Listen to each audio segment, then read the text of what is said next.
So, my name came up for this week's inspiration.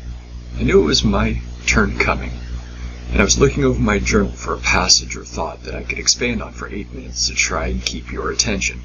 And, well, I found something curious. I realized I was not inspired to provide an inspiration, which is kind of weird. I usually have no problems talking at length about almost anything, just ask my kids. But this time, I looked at the growing list of ideas and came up dry on what I wanted to talk about. When I realized this, to be honest, I was a bit disheartened.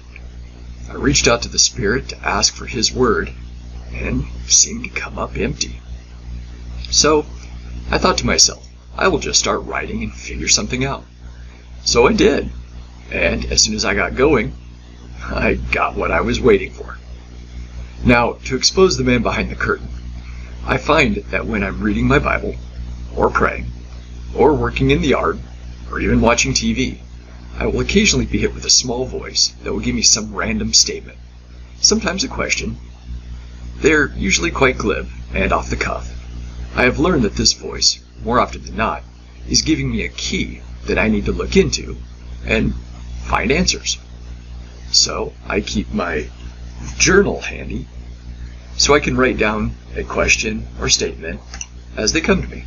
And then I think about it, I pray about it, sometimes for weeks, until I finally understand what I was supposed to understand at the beginning. Usually the journey to understand shows me more about the topic than I would have had, should I have had all the knowledge at the beginning. Frequently I start in one direction and find inspiration in a very different direction. But I have learned that usually these small statements turn into life-changing revelations for me. More often than not, that little voice in my head turns out to be a little smarter than I am. However, this time, I decided, well, if the Spirit wasn't so inspiring, I would inspire myself and figure something to talk about. So I started writing about, actually, statistics and probabilities. And about halfway through a pretty good rant, I must say, the little voice pops in my head and says, hey, why are some plants annuals and some perennials? Considering my first draft had absolutely nothing to do with plants or farms, I had no idea where that came from, which tells me I probably better write that down. Well, I'll admit, I'm not an expert farmer, so I had to look into it. Come to find out, all plants grow in a designed lifestyle. While a plant is growing, it typically pulls specific nutrients out of the ground that it needs. This allows the plant to grow, produce fruit, produce flowers. The other side is that typically plants return nutrients back into the soil around it that they don't need or actually are byproducts. If you've ever heard the term crop rotation, it's a simple idea of planting different plants each year so they can feed next year's plants while taking the nutrients from last year's plants.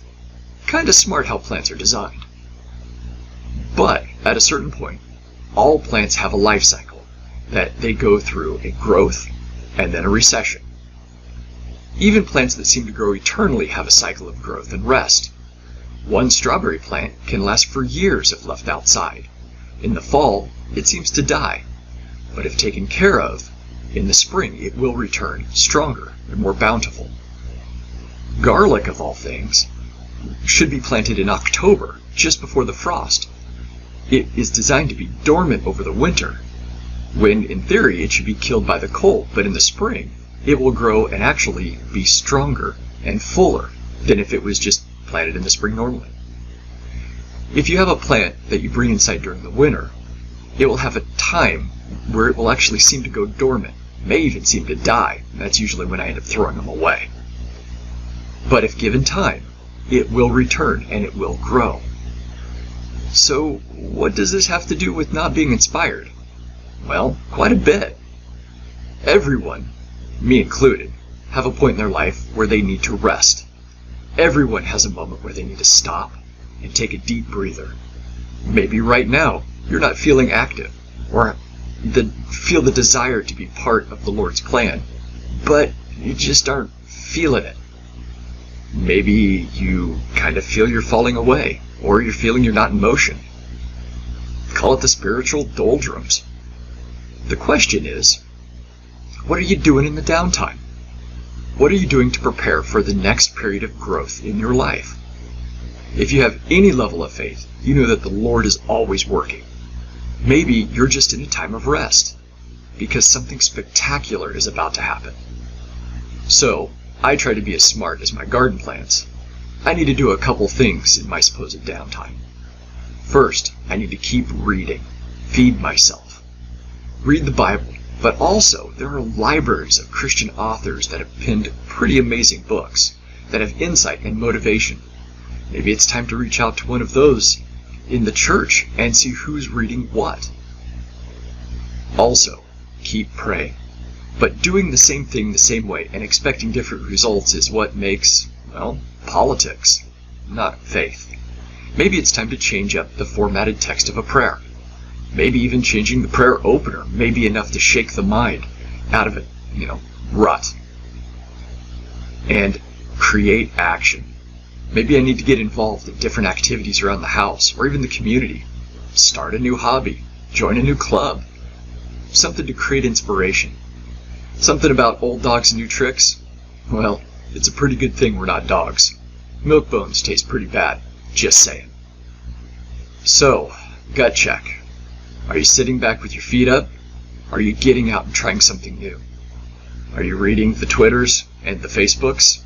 Or are you seeking out new books to help you understand your place in God's plan? Are you watching more TV? Or are you seeking out information that will feed your soul? Basically, if you think you may be in a mental winter season, you may need to confirm you are hibernating, or are you absorbing nutrients, growing, and getting ready for the next big push to come back bigger and stronger than you are right now. Now don't get me wrong, we all need a break, and a chance to have a day off. Hey, the Lord even took a day off after 6 days of creation. Psalms 46 says, "Be still and know."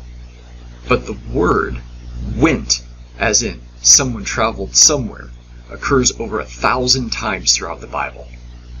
The key is to realize that if you're stopping and possibly taking a step back from what you're doing, you don't want to turn it into a full retreat.